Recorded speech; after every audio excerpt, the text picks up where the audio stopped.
So good morning, everybody. We have Dr. Arvind Rishi with us. So he is from Northwell Health. He's an attending there, and Dr. Rishi did his residency from Northwell only. So which was then called North Shore, Long Island, and then he did his GI Pad fellowship at Hopkins, and he's an attending at Northwell now. So welcome, Dr. Rishi. Thank you, Rifat. So we are so it's getting recorded now. Yeah. Sure. Okay, so today we are going to discuss some bread and butter polypoid lesions of the GI tract. It's a very extensive topic, so we'll try to cover the most basics of it and see that the regular practice, which comes like when you are going to practice either in a community or a subspecialty setting, the kind of polypoid lesions you get and how to approach them. I have taken like a random lesions uh, which are taken out as polyps from the endoscopic, either endoscopic mucosal resections, polypectomies, or biopsies. The first case, this is a 55-year-old male patient. It's a transverse colon polyp, and they did a saline-assisted polypectomy. So when do they do a saline-assisted polypectomy? Is when the lesion is sessile lesion, and they don't have a good stalk where they can uh, capture that polyp and resect it or do a polypectomy. So they basically inject submucosal saline, and that makes the polyp to raise, and it forms a kind of a pseudo stalk there. And around that stalk, then they are able to easily proceed with the resection of that polyp. So this one,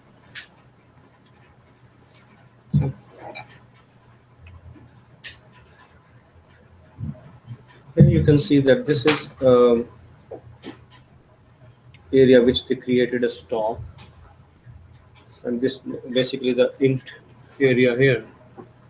This is the base of the polyp, and as we can see that around these two areas, the colonic mucosa looks normal. And for first years, the normal colonic mucosa basically, or a non-neoplastic colonic mucosa, how to see that is that there is good number of goblet cells present, and if you see at a higher magnification for normal colon, the cells are very basally oriented, right? And there is no multi-layering of these cells, and the nuclei are very small, that they are not elongated, they are not hyperchromatic. So basically it's non-dysplastic, right? So whenever they do a polypectomy, we try to mention whether the lesion is involving the base or not. So anyways, this was a little bit about how to compare a dysplastic versus non-dysplastic area. One important thing about dysplastic lesions is they have an abrupt transformation. So when there is a dysplasia and epithelial lesions of the, especially in anywhere in the GI tract, basically, there is an abrupt transformation. Suddenly there is uh, this area here, which is getting changed from a non-dysplastic to dysplastic area, all this area here. So whenever you see an abrupt transformation and you see those nuclear changes, which look hyperchromatic, multi-layered, it is most likely a dysplastic lesion. And so the reason I am showing this case is that, um, so here we can see first of all the surface epithelium. And surface epithelium as compared to our previous area, which is non-dysplastic, basally oriented single nuclei, as we move towards dysplastic area, and see how abruptly this is transforming. This is the transformation zone here, right? Everybody appreciate that? So go on a higher magnification and see this very small nuclei, right? And suddenly there is an abrupt transformation. And here the nuclei are multi-layered, they are elongated pencillate nuclei, and you can easily see that whatever is there in the colonic crypts is a similar stuff at the surface also. So there is basically a loss of maturation And the surface epithelium also looks like the proliferating zone of the colonic crypts. So that's how a dysplastic lesion will look like. So if you see only this thing in your biopsy, it's basically a tubular adenoma, right? And there is no high-grade dysplasia. The nuclei are parallel to each other, even though they are multi-layered. They are elongated. They are not round and atypical, right? So this is all low-grade dysplasia. But then when you go on a lower magnification, and always see the lesion first on the lower magnification, because then you will understand the pattern of the lesion. Pattern as well as cytomorphology, architecture as well as cytomorphology, both are important. And here you can see on a lower magnification that there is a lot of this lesional tissue which looks similar to the surface epithelium, but it is towards the uh, uh, deeper layer of this lesion, right? And you can see here also that all this area is in the deeper layers as well. So what will be your clinical thought on this area, whether it is invasive lesion arising in a tubular adenoma or it's a benign lesion? So what will you think on this? Anyone want to say anything? So so there can be two things that can occur in a tubular adenoma. One thing is it goes straight away into an invasive lesion, obviously in a transition with high-grade dysplasia, or there can be a mucosal prolapse, which can look like an invasive lesion. Okay. Now, in this case, you can see that in between this tubular adenoma, so this is all tubular adenoma, right? And in between there are these thick zones of uh, muscle, which is kind of extending up towards the surface, right? And then you see these areas of, what are these areas? Old hemorrhage. So this is areas of old hemorrhage or hemosiderin. And also you can see a lot of like a vascular congestion in these areas.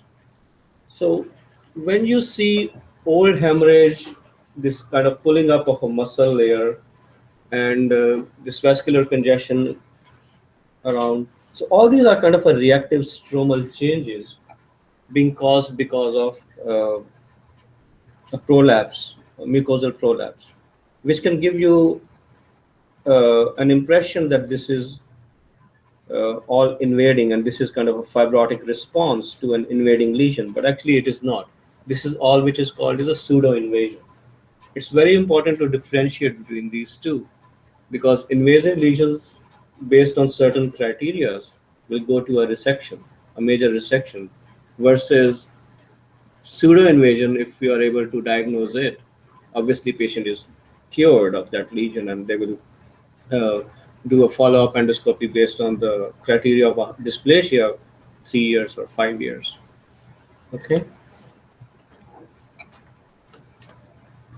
So in this case, this is all tubular adenoma with the extensive mucosal prolapse, which can look like a pseudo invasion, and the base is free of any dysplasia. So in this case, the two practice points are: first, you have to be aware of that there is something called pseudo invasion that arises in tubular adenomas, and it can be very extensive, and it can look like an invasive malignancy.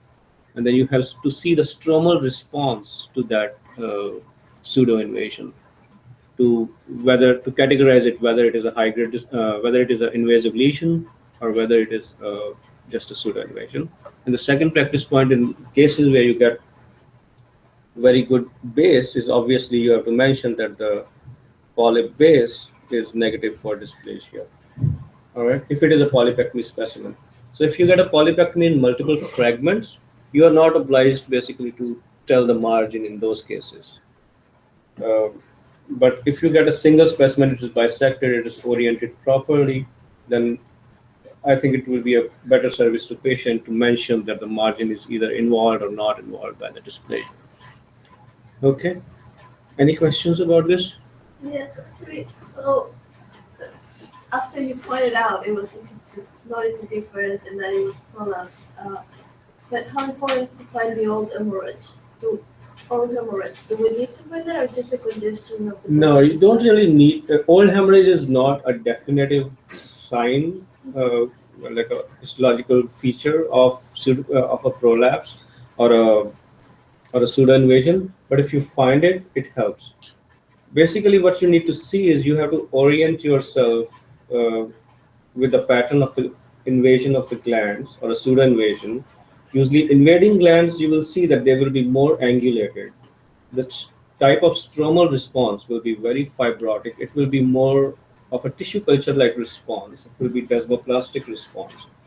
And as compared to the pseudo invasion, you will see most of it like it will be like a pushing stuff, and then you will see this muscle going arborizing around the glands.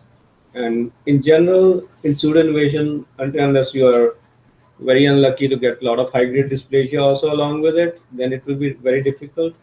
But if it's all low-grade dysplasia, it's very unlikely that's going to be an invasive lesion. So, because based on a progression of adenocarcinomas of the colon, it kind of goes from low-grade with high-grade and then invasion. So, most likely you will see high-grade dysplasia in a patient who already have adenocarcinoma, but it may not be always there. Thank you. Okay. So this is just a comparison, and then I'll show another case just to compare that. Now here again you can see that, so I guess for it won't be a problem to diagnose a tubular adenoma here, right? Because all this is again pencillate nuclei, they're maturing. And again you can see in this area there is all this kind of clusters of glands here, right? Which are all dysplastic, they are very hyperchromatic. And but one hint that gives it away that this is not an invasion and actually it's a pseudo invasion is what is present around these glands here. In between the glands, what is this layer of the mucosa called? It's called lamina propria, right? So, and see this area, again you can find lamina propria around these glands, right? So when there is a preservation of lamina propria around a dysplastic lesion, even if it is deeper, then it is most likely, and it is a pseudo invasion. And then you can see around there is this mucinous protrusion. The reason being that maybe there is no other way for a mucin to go out, so it's basically protruding through this muscle layer. So this is one of the architectural deformity again, that this mucin kind of dissects through the layers of the submucosa and kind of give you a kind of a scary image that it is an invasion. So why it is a submucosa? Because it has this big nerve bundles, right? And it has very thick walled vessels. So this much thick walled vessels you won't probably see in lamina propria. You will see it only in submucosa. So in this case also, this is another pattern of pseudo invasion again. See how deep the mucin is going here? It's going almost into the stalk of this polyp. But then overall, it's again, and if you see here, again, it's very close to the nerve here. So it's much deep. And but here you can see that there is a preservation of lamina propria around all these glands, right? So when you see preservation of lamina propria, even if it is deeper, looks deeper, it's most likely a pseudo invasion again. But in this case, you don't see a hemosiderin. You don't see any old hemorrhage, right? So again, this is much deep mucin here again, right? This is almost, this is a different case. This was a resection, obviously. Why it is a resection? Because there is a muscularis propria here, right?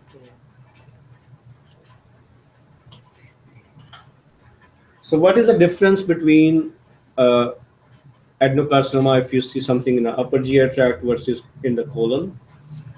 How do you stage it differently? If there is an invasion seen in the upper GI tract in the lamina propria, that is which stage? T1 or TIS? it's T1, right?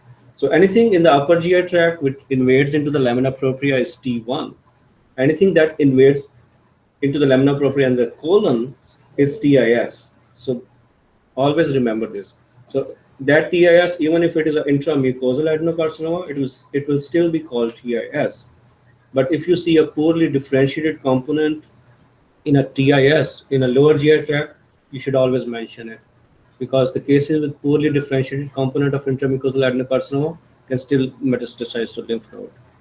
But if it is not poorly differentiated, most likely patient is not going to have lymph node metastasis.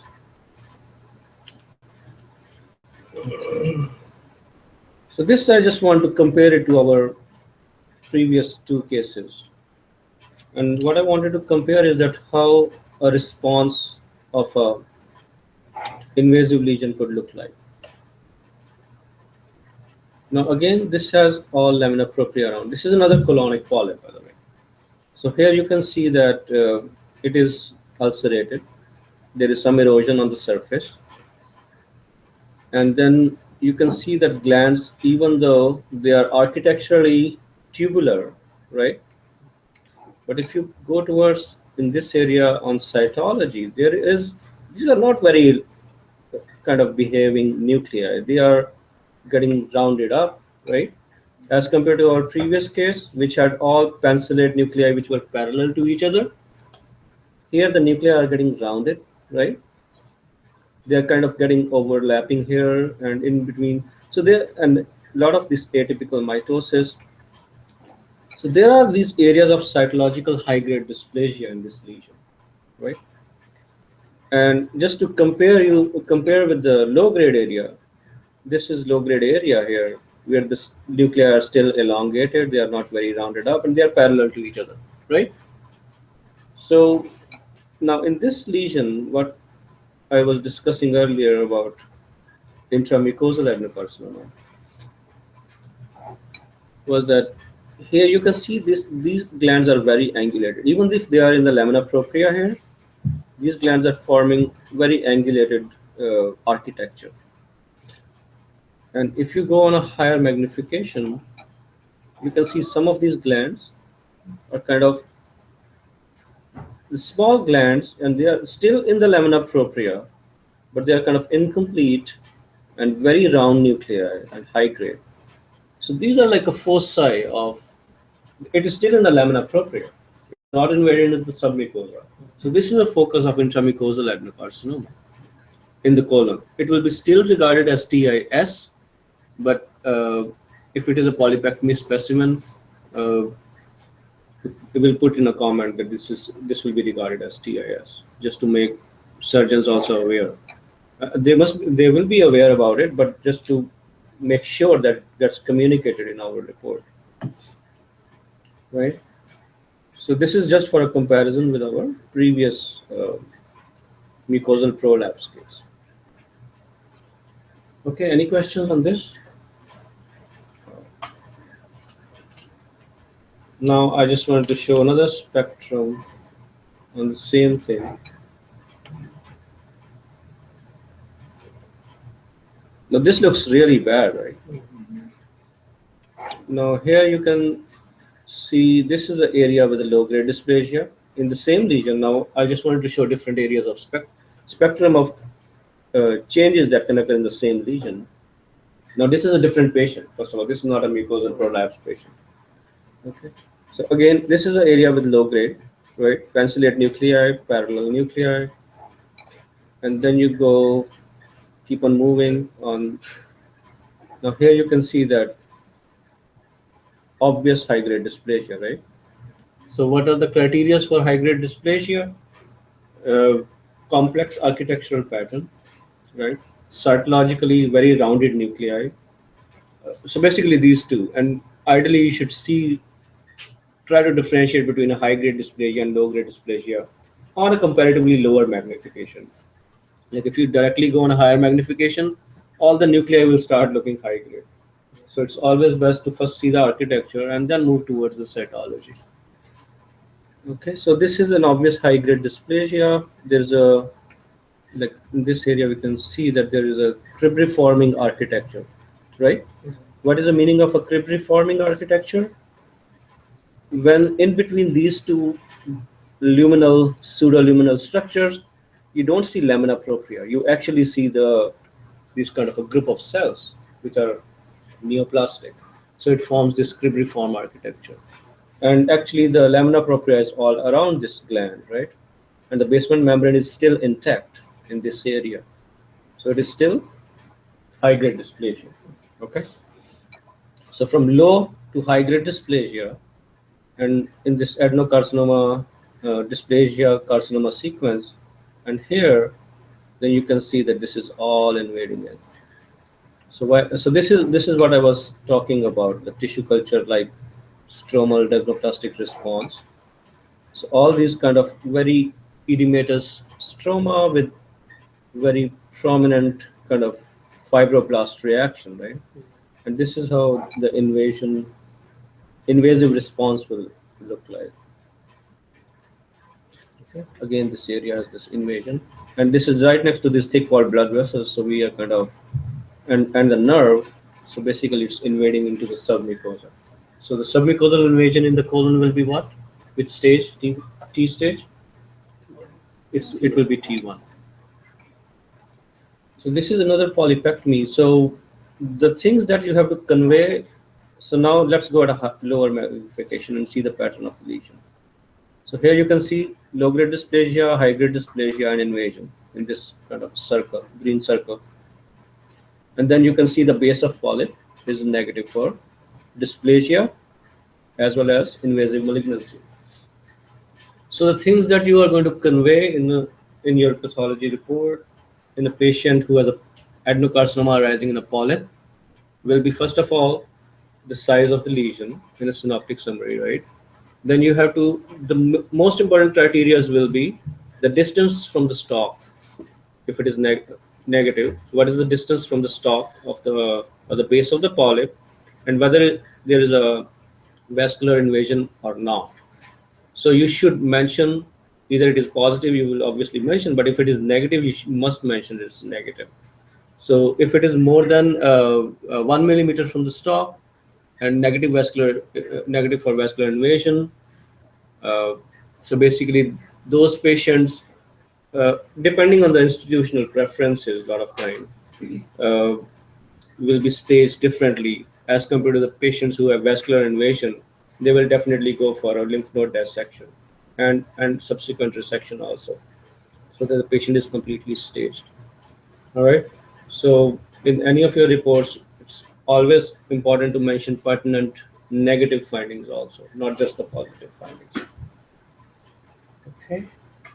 So this was something about colonic polyps, their sequence of low-grade dysplasia to high-grade dysplasia, intermucosal adenocarcinoma, and how you basically convey that to your clinical colleagues so that patient is appropriately managed, right? Okay, any questions on this part, this segment of the lesion? Everybody understood everything? Okay, very good. So I just wanted to show another group of lesions now.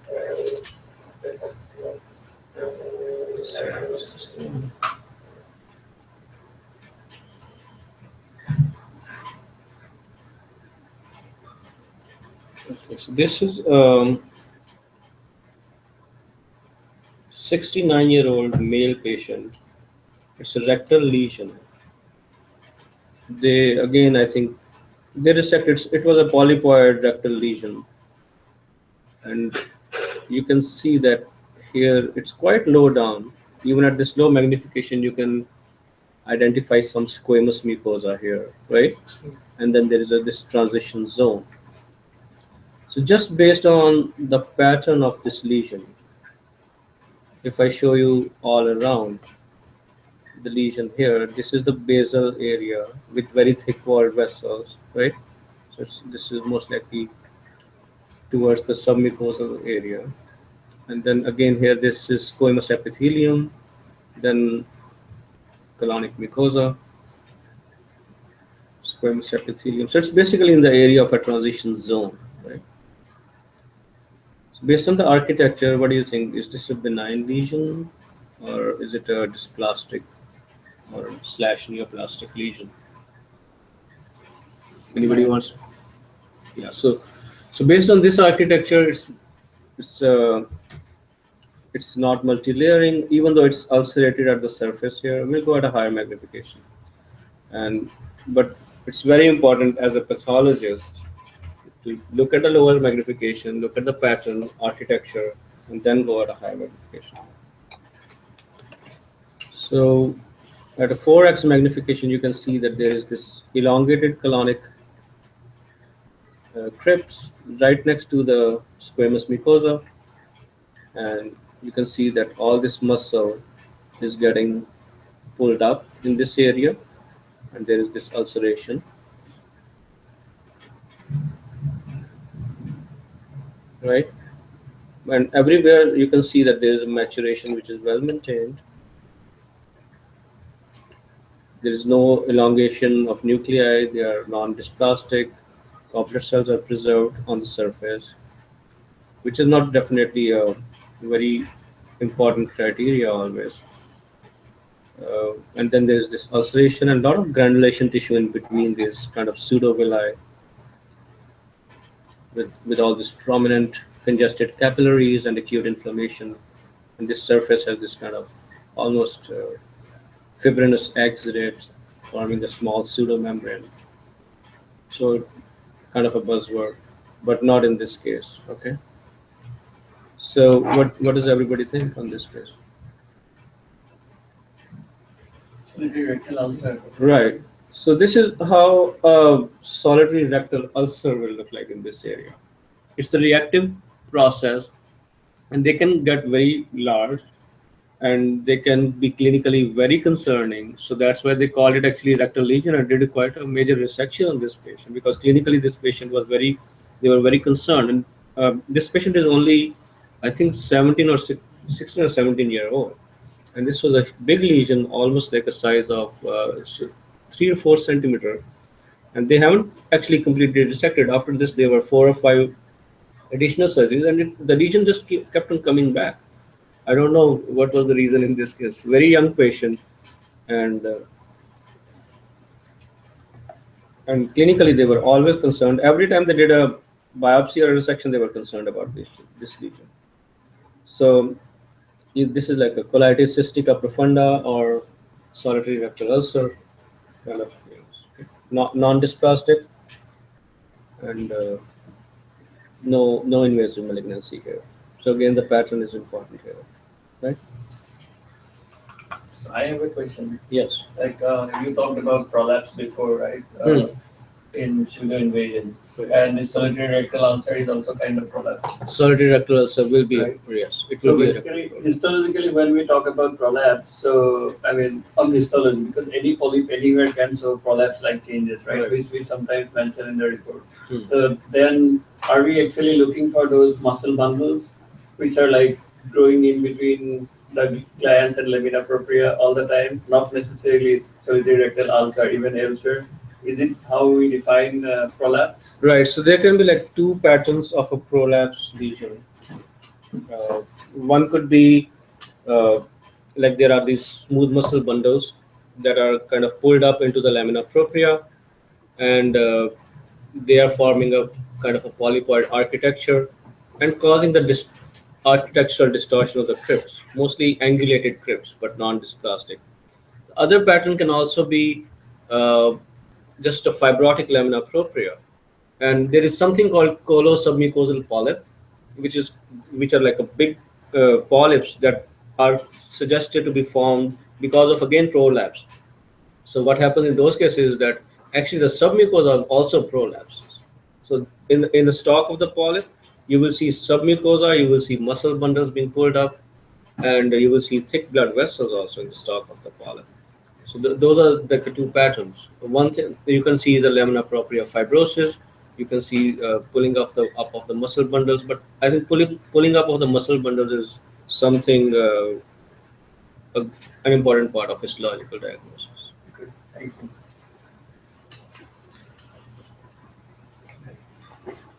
All right, so let's look at So that was just a prolapse one, all right? Let's look at this case here. But before looking at this one, I think.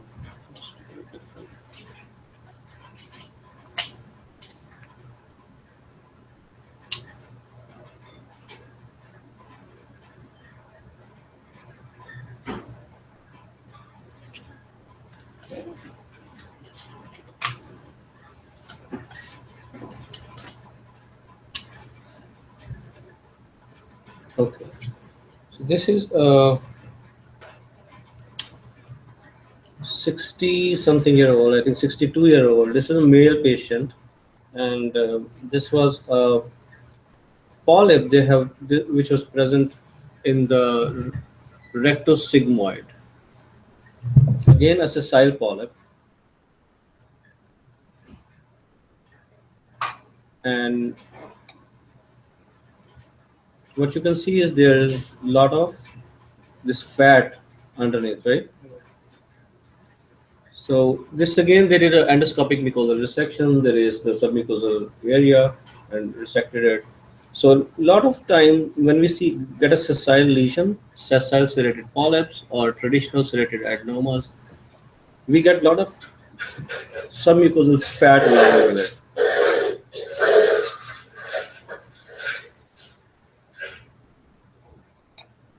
So in this case, I wanted to show this case because of its very nice architecture. So the distal colon has a very commonly a lesion that arises, which is called traditional serrated adenomas. So in the serrated adenomas, you have to just understand the very basic. It's very easy to understand. In serrated adenomas, there can be either a dysplastic serrated lesion or a non-dysplastic serrated lesion, first of all. A non-dysplastic serrated lesion most commonly is hyperplastic polyp. Okay, it looks serrated, but it has no epithelial dysplasia. And in a serrated lesions, there can be either a sessile serrated lesion or a traditional serrated adenoma. Okay. Now, in a sessile serrated lesion, that occurs most commonly in the right colon, up to the transverse colon. Like, that's not a rule, that's not a strict criteria, but by the common occurrence, it is more common in the right side, the serrated lesions, right? The traditional serrated adenomas are more common towards the distal colon. So why am I saying serrated lesion and why I'm saying traditional serrated adenoma right away? Because traditional serrated adenoma by default is a low-grade dysplasia by cytology as well as architecture. Serrated lesions can be of two types, and there are multiple different schools of thought on how to write that part of a report. The idea behind calling something as a serrated lesion is that basically that patient gets screened adequately to prevent a colorectal malignancy. That's all basics behind all this colorectal screening, right? That is the bread and butter of colorectal screening is to prevent colorectal malignancy, neoplasia. So serrated lesions can have cytological dysplasia, like they can have a low-grade dysplasia upfront, or they can have just architectural features which are of a serrated polyp, right? So different school of thoughts. Some people just sign it out as sessile serrated adenoma / polyp and just call it the day there. Some people call it sessile serrated polyp, negative for low-grade dysplasia or with low-grade dysplasia in a next line of a diagnosis. So the thing is that if we call something as a negative for dysplasia, we are basically giving them a green flag, right? A green light that this patient is, even the sessile serrated lesion, it does not have a dysplasia. But I think that is not right, because molecularly sessile serrated polyp or adenoma is actually a neoplastic process, and those patient needs an adequate screening like a tubular adenoma, right? So any patients who has sessile serrated polyp, we call it as sessile serrated polyp / adenoma upfront, even if it does not have a nuclear or cytological dysplasia of a tubular adenoma. Everybody understands this? So the reason we call that, because that patient gets adequately screened like a tubular adenoma, and patient basically is screened properly for a colorectal malignancy. Okay. So with that little bit of a background, I wanted to show this lesion, which is in the distal colon. And in the distal colon, some of the features of this lesion are, when you look at the cytoplasm here as compared to our previous tubular adenomas, what is the difference? It is very eosinophilic. It's much more pink as compared to our tubular adenoma, which I showed earlier, right? In addition, there are these small round structures here, right? So what are these called? Ectopic. Sorry? Ectopic. These are called ectopic crypts. Why they are called ectopic crypts? Because basically they are not reaching the muscularis mucosae, right? So in normal colon, the actual crypts actually, if you cut it in a well-oriented section, the crypts should ideally be reaching the muscularis mucosae. There should be no gap between the muscularis mucosa and the crypt base. In this case, these crypts are just within the surface epithelium, right? So these are called ectopic crypts or aberrant crypts. Okay. So in combination with aberrant crypts, hypereosinophilic cytoplasm, and also the nuclear features, pencillate nuclei, right? So all this is a form of traditional serrated adenoma, which is by default a low-grade dysplasia, even cytologically. Okay.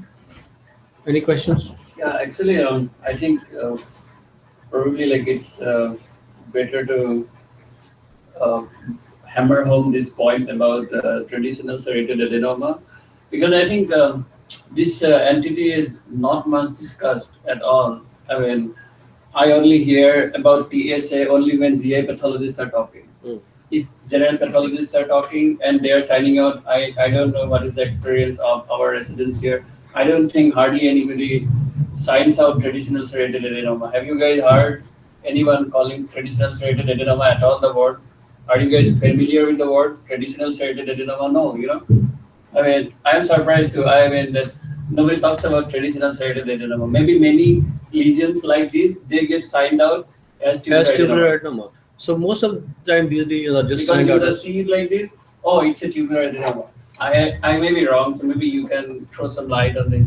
No, I think that you are correct on this thing, because maybe like pathologists are not comfortable calling it TSA, they will call it TA. Like based on that, patient is not going to be screened differently.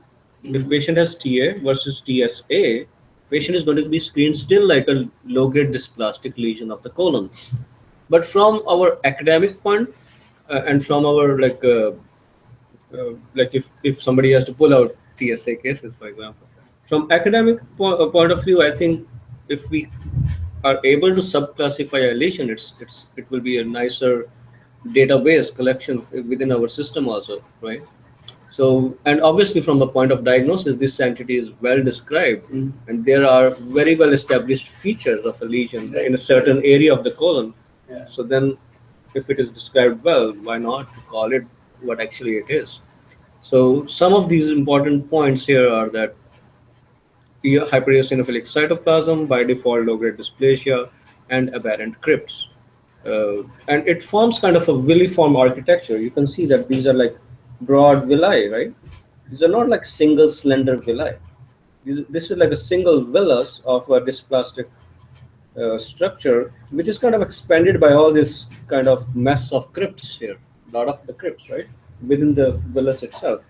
So it's forming kind of a little villiform architecture here, but not that elongated villi, which I was going to show the next case. I have a question. Yes. So if you only see the cytoplasm is eosinophilic, but you didn't see the ectopic crypt, you still call it? I will see look at the overall architecture if I see and a lot of time in the right column, actually, interestingly, in the cecal polyps, you see that architecture pattern.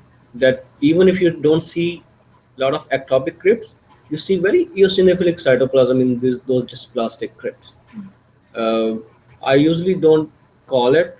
I call it TSA, but in a comment just for our own internal database, I mentioned that it has a hypereosinophilic cytoplasm, but I still call it TA if it is on the right colon without aberrant crypts. Now, this is another lesion, which again, so this was the lesion in the distal rectum, and here you can see that this is much more slender villi, right? But here you can see within those slender villi, again you can see a lot of ectopic crypts. And it has a very villiform architecture. Will you call it TVA? No. Will you be like if somebody call it TVA, they might be right. But if you want to go further, you can see that here this is also very serrated architecture in this area. But it's not TSA, right? So this is a filiform variant of TSA. You further go one step ahead, and then it is basically a traditional serrated adenoma again. It's a lot of ectopic crypts minus the hypereosinophilic cytoplasm, but it has a very villiform architecture, and in some areas it has this kind of a very serrated appearance. It has a lot of these kind of small to kind of almost well-formed ectopic crypts, and if somebody wants to make it, this is a little eosinophilic, that's fine. But overall, I can say that this goes more with the filiform variant of traditional serrated adenoma, which have been described in some series not very recently, but filiform variant, TSA again.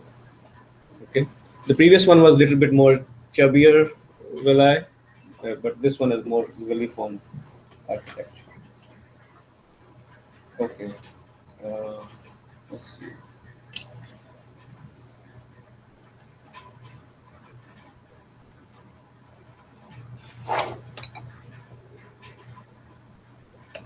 So as compared to our TSA, now this is a different lesion here. Now here you can see that this is mainly serrated, right? Serrations are going all the way till the base. And you don't see any ectopic crypt protruding out here, right? And some of the basal area has some, I don't know how this, like there is some expansion in the basal area here. And this was towards the, this was in the right column. So now the criteria is published for something to call it as a sessile serrated polyps / adenoma is that even if you see a single crypt with the architectural distortion, like a basal zone expanding and forming like a L shape or a boot shape, you call it sessile serrated polyps / adenoma. A lot of lesions might be, I don't know, a lot of lesions may be a hyperplastic polyp, which are overcalled. But from a perspective of patient screening, and also correlate with the endoscopic findings. If it's a big polyp, sessile polyp, it has serrated architecture, which is forming basis expansion at the base. It is most likely a sessile serrated polyp and not a hyperplastic polyp. And we got to have a lower threshold on the right side? Yes. I think we should have a lower threshold on the right side to call something as a sessile serrated polyp. Just wanted to show another spectrum. Same kind of context. And right-sided lesion, different patient. Again, here you can see that this is kind of all the way till the base, right? So what I was saying about the crypt, colonic crypt should be touching the muscularis mucosae, right? So this is the muscle strand here of the mucosa, and this colonic crypt is touching the muscularis mucosae. But it has these serrations starting from the top and going all the way till the bottom, right? And all of them look kind of parallel to each other, and some of them have very expanded base. It's almost forming a little boot here, right? Little expanded base, right? Everybody agree on that? Mhm. Okay. So this is a very classic pattern of a sessile serrated polyp slash adenoma. Now, the reason I was talking about dysplasia versus non-dysplasia, you don't see a tubular adenoma-like appearance here, right? You see that these are like the nuclei look very bland, right? They don't have pencillate nuclei, hyperchromatic nuclei. So some people will call this as sessile serrated polyp, negative for dysplasia. Some people will practice as sessile serrated polyp slash adenoma. And I think calling it polyp slash adenoma is better because these patients, then we are not conveying that this is a non-dysplastic lesion. We are actually conveying that this is molecularly a dysplastic lesion. Okay. Now comparing this in which there was no dysplasia in a sessile serrated polyp. Now see this case. Again sessile serrated lesion, right? Bases are expanded here. Here also. Here are some serrations, right? But then you see, look at here, this area here. How will you grade this dysplasia? Low grade or high grade? This is still low grade, right? So I think it is reforming here. I agree. And there is rounding of nuclei here also. This is kind of a, and here again, right? So in this case, there is this focus of high-grade dysplasia arising in a sessile serrated polyp. So if there is a high-grade dysplasia arising in a sessile serrated polyp, I will definitely mention that there is a high-grade dysplasia in it, right? So that is an important point to mention. I don't know how these patients may be differently screened. Most likely, higher uh, incidence of follow-up screening on these patients, especially if it has a high-grade dysplasia and it's arising in a serrated lesion. Those patients will have a higher risk factor to progress to invasive malignancy following up. Okay. So, any questions on terminology? Okay. Yeah. So it's important how you convey your report, and it's also important that how your gastroenterologists in your practice understand your report, and they will understand once you have more consistent communication with them, which will be very important. Okay. All right. So how are we doing on time? We are now 9 o'clock. We can, yeah, we can have one case. One more case.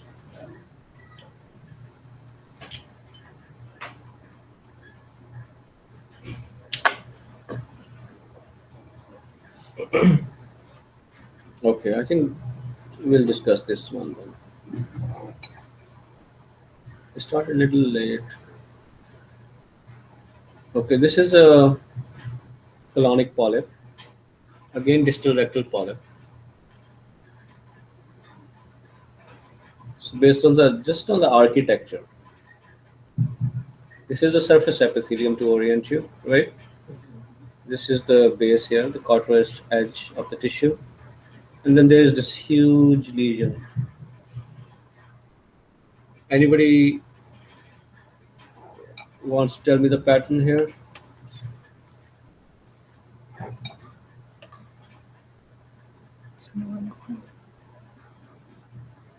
Yes, so somebody said neuroendocrine. So again, you can see a lot of crypt forming here, and it's not just crypt forming in the neuroendocrine patterns. It's like a ribbon shape pattern. It's kind of starting from here, and you keep on going and going, and this ribbon never ends. It just keeps on going, right? So it's like a festooning pattern. It just keeps on going all the way. It will never end. So all this kind of a trabeculated pattern, the festooning pattern, it's very classic for this tubular trabecular pattern of this neuroendocrine cell, neuroendocrine tumors. So few practice points about a neuroendocrine tumor. Uh, in this case, first of all, you have to mention the most important thing you have to mention about a neuroendocrine tumor in the GI tract is what is the WHO grade of it, and how do you differentiate the WHO grade? There are three WHO grades: WHO grade 1, 2, and 3. Grade 1 and 2 are called neuroendocrine tumor, right? Note the word tumor. Grade 3 is called neuroendocrine carcinoma. Okay. So for and there are two criteria which you can use to call something as to differentiate in these grades. One is the mitotic activity, and second is Ki67 labeling index. Anybody knows the difference? So for grade 1 and grade 2 versus grade 3, if you see a Ki60, let's discuss Ki67 first.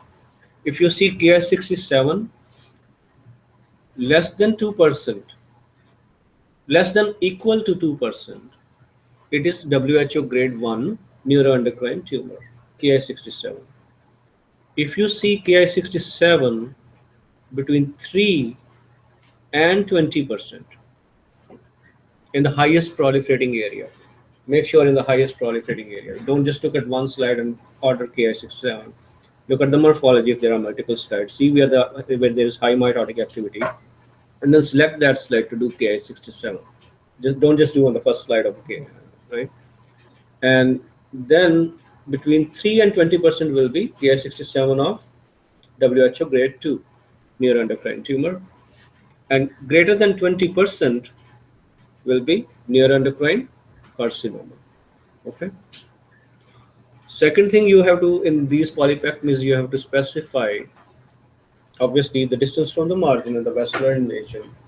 And one very important thing you have to understand is that even though the neuroendocrine tumors can be WHO grade 2 or even 1, they can still metastasize. So obviously the carcinomas will have more chances, but they can behave as a neoplasm of almost indeterminate malignant potential because the patients with Ki67 between 2 and 20 can still metastasize. And interestingly, all these neuroendocrine tumors have lots of retraction artifacts around it. See all these retraction artifacts here, right? So we kind of never be sure what is a vessel, what is a lymphatic space, or whether this is like almost like a pre-lymphatic space.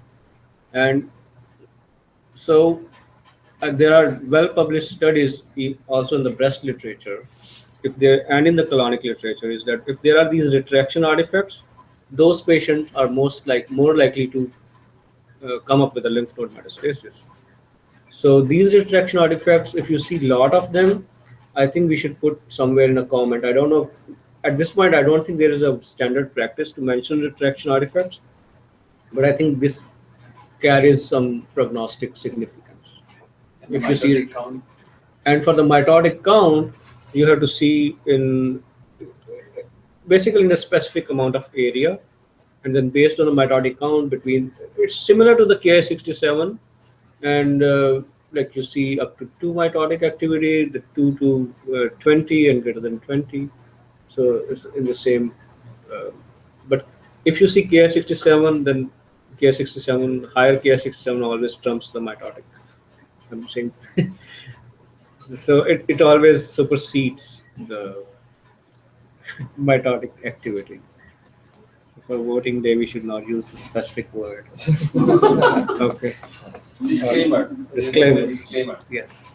There is a verb. It's a verb. It's a word. Okay, so I guess that's good enough, right?